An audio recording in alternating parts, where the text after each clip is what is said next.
Bienvenue à tous dans notre deuxième chapitre sur la série de la liberté financière. Si tu n'as pas suivi notre premier chapitre, notre premier épisode, je t'invite tout simplement à aller la visionner pour mieux comprendre la logique. Alors aujourd'hui, nous allons voir une astuce, une méthode très simple et puissante qui peut peut-être t'aider à pouvoir mieux gérer ton argent pour toi.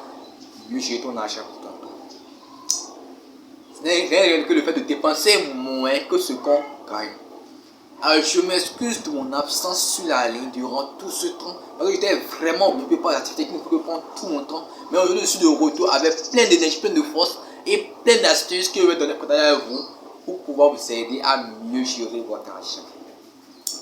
Alors, peu importe combien tu gagnes, peu importe quel est ton revenu, si tu dépenses plus que ce que tu gagnes, tu vas toujours devenir pauvre.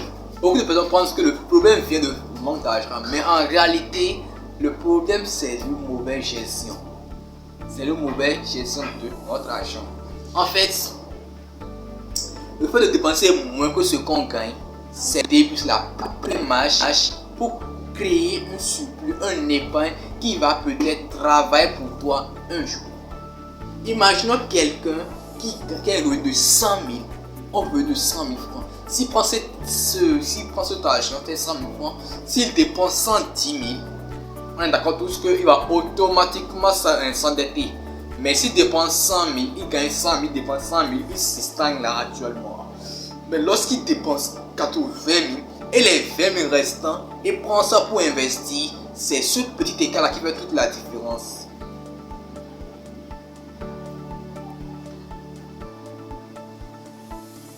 Alors pour pouvoir y accéder, pour pouvoir appliquer cette méthode, voici une astuce. Je te donne quelques astuces très simples que vous pouvez appliquer pour pouvoir y arriver.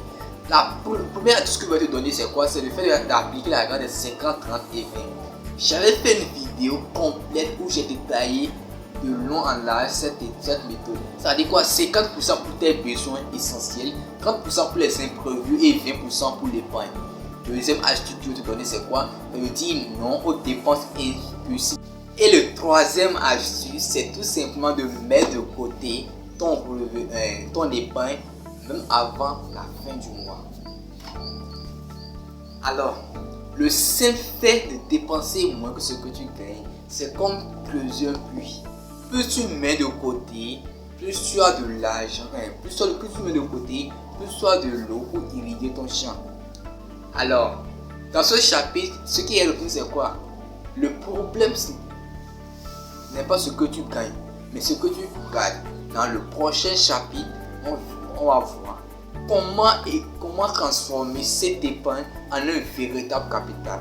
Alors abonne-toi si ce n'est pas encore fait pour ne pas rater le prochain chapitre. Abonne-toi à la chaîne, like et on se retrouve à la prochaine.